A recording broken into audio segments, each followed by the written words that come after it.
China and South Korea established diplomatic relations 32 years ago. And I think it was 1992 or something like that. Now, for 31 years, Korea had a trade surplus with China. And basically, it's sending lots of intermediary goods to final assembly China, and then either re-export to sell to other markets or to sell to the Chinese market.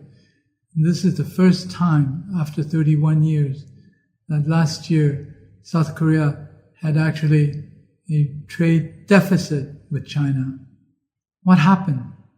Why did this change so significantly? I think there are several reasons for this. One, the blockage or the joining of South Korea into the U.S.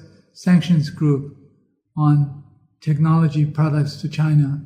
For example, chips, which made it much more difficult for any country to ship chips or related equipment to China.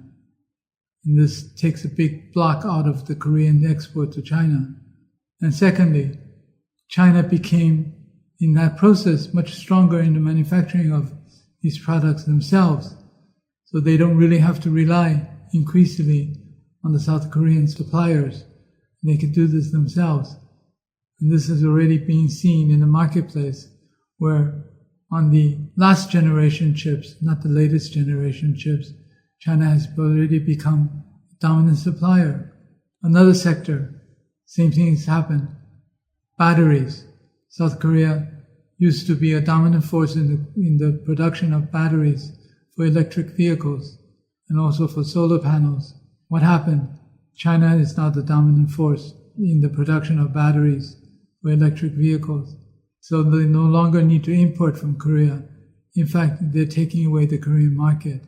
What we have is Korea, unfortunately, had adhered closely to the U.S. position of sanctioning China and preventing technology advancement in China. And it ends up hurting them. But maybe they made a political decision there to still stick by the Americans, follow the Americans in terms of policy of China containment. Otherwise, they may lose more, they feel. At least right now, it's very clear that they're losing on the trade front with China. And not only that, they're losing their other market share in other parts of the world to Chinese manufacturers by suppressing Chinese development over the course of the last several years.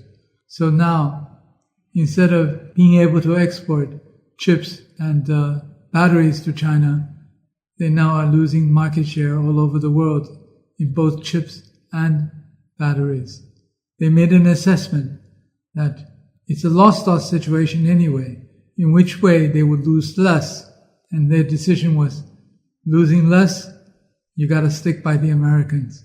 But what they didn't realize is that they actually lost a lot more by giving up on the Chinese market, the Chinese collaboration with Chinese companies, and it in fact has impacted on their position in the marketplace worldwide, because by forcing the Chinese government and the Chinese companies to develop technologies themselves, developing more advanced manufacturing capacity, produce more advanced products themselves, has made it more and more easier for the Chinese to penetrate global markets with last generation technologies.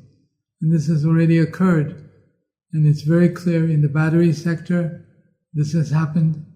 And also it's also very clear in the chip sector, it's occurred.